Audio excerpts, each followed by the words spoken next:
بسم اللہ الرحمن الرحیم۔ السلام علیکم۔ میرا نام مظہر اقبال چدڑ ہے۔ میں نئی ریئل اسٹیٹ اور پراپرٹیز کے حوالے سے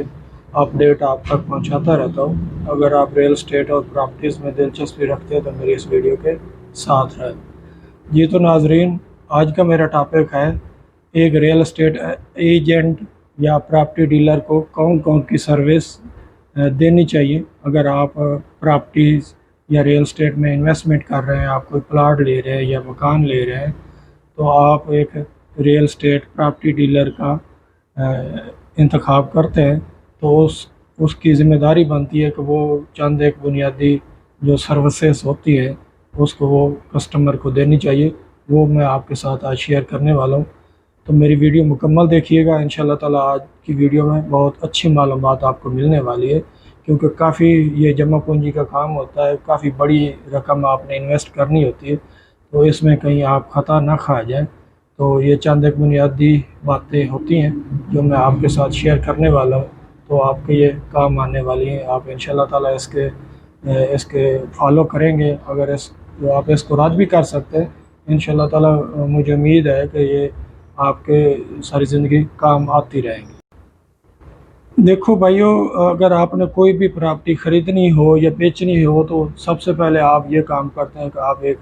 ریئل اسٹیٹ ایجنٹ یا پراپرٹی ڈیلر کا انتخاب کرتے ہیں۔ تو اس کی ذمہ داری بنتی ہے جو کہ بنیادی سروسز ہوتی ہیں وہ آپ کو بتائے بھی، اور وہ آپ کو سروسز پایا تکمیل تک پہنچائے، اور مکمل سروسز آپ کو اس کو دینی چاہیے، اس کی ذمہ داری بنتی ہے۔ جن میں سے چند ایک یہ ہیں۔ نمبر ون سب سے سروس جو دینی ہوتی ہے ریئل اسٹیٹ ایجنٹ نے، اس کی یہ ذمہ داری ہوتی ہے کہ جو آپ پراپرٹی منتخب کرتے ہیں، چاہے آپ خرید رہے ہیں یا اس کو بیچ رہے ہیں، کوئی پلاٹ ہے، مکان ہے، کوئی کمرشل دکان ہے، یا کوئی پلازا ہے یا فلیٹ ہے، تو اس ریئل اسٹیٹ ایجنٹ کی یہ ذمہ داری بنتی ہے کہ اس کی کاغذات کی جانچ پڑتال کرے، اس کے یہ کس کے نام ہے، اس کی رجسٹری ہے، اس کا انتقال ہے، اس کا اسٹام ہے، یا اس کی فائل وغیرہ ہے، اس کتنے بندوں کے یہ نام ہے، اس کی کوئی وراثت والا معاملہ تو نہیں ہے، یہ ٹوٹل رقبہ بنتا کتنا ہے، آیا کہ اس جو پراپرٹی یہ میں سیل کر رہا ہوں یا یہ اس کو بیچ رہا ہوں، یہ پراپرٹی آیا کہ 5 مرلے مثال طور پہ کاغذوں میں شو ہو رہی ہے، تو آیا یہ 5 مرلے ٹوٹل اس کی جگہ بھی ہے یا اس سے کم ہے یا اس سے زیادہ ہے، یہ اس کی ویریفیکیشن کرے یا اس کی ذمہ داری بنتی ہے۔ نمبر 2، جو آپ نے پراپرٹی منتخب کی ہے، 5 مرلہ ہے، 10 مرلہ ہے، اس کی ویریفیکیشن اس طرح کرے، یہ 5 مرلہ کاغذات میں شو ہو رہی ہے، آیا کہ یہ موقع پہ بھی 5 مرلہ جگہ ہے، اس کا سائز فرنٹ پہ کتنا ہے، یہ کتنے اسکوائر فٹ والا مرلہ ہے، یہ اس ریئل اسٹیٹ ایجنٹ کی ذمہ داری بنتی ہے، اس کی ویریفیکیشن کرے۔ جتنی آپ پراپرٹی خرید رہے ہیں یا بیچ رہے ہیں، وہ اتنی ہی جگہ کا قبضہ بھی آپ کو دلوائے۔ اکثر چانس اس طرح بھی بن جاتے ہیں کہ رجسٹری میں جگہ مالک مکان ہوتا ہے یا کوئی پلاٹ ہوتا ہے، اس کی جگہ رجسٹری میں زیادہ ہوتی ہے، جبکہ موقع پہ جائیں اگر اس کی پیمائش کریں تو وہ میچ کرنے پہ وہ جگہ کم یا زیادہ نکلتی ہے، تو اس کے بہت سارے ایشوز ہوتے ہیں۔ یہ باتیں پہلے ہی خریدتے وقت جب اس کا بیانہ وغیرہ کرنے لگے ہوں تو ریئل اسٹیٹ ایجنٹ کی ذمہ داری بنتی ہے کہ وہ اس بات کو کلیئر کرے اس میں، تاکہ بعد میں کوئی ایشو نہ آئے۔ پچھلے دنوں ایک کیس ہمارے سامنے آیا تھا، ایک دوست نے ایک پلاٹ سیل کیا تھا کنال کا، جب رجسٹری کنال کی اس نے کروائی، رجسٹری بھی ہو گئی، جب وہ قبضہ لینے پہ آیا، اس کی پیمائش کی، تو اس میں 1.5 مرلہ کم نکلا، تو وہ اس کا کافی سارا ایشوز بنا، میں بھی اس میں شامل ہوا، اور اس کو کیونکہ 1.5 مرلہ کو جگہ کوئی سستی تو نہیں نہ ہوتی، 10 لاکھ روپے تقریباً وہاں پہ ریٹ چل رہا تھا، جو کنال کا پلاٹ تھا،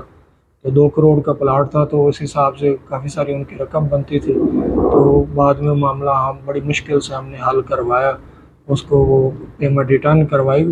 بھائی آپ نے نام تو اس کے 1 کنال جگہ کروا دی، لیکن موقع پہ جگہ 1.5 مرلہ کم ہے، 18.5 مرلہ جگہ بن رہی ہے، آپ نے پیمنٹ زیادہ لی ہے 20 کنال کی۔ وہ اسی بات پہ اڑ گیا، وہ کہتا ہے کہ میں نے تو کنال کا سودا کیا تھا، میں نے کنال آپ کے نام ٹرانسفر جگہ پراپرٹی آپ کے کروا دی ہے، آپ جانے وہ جانے۔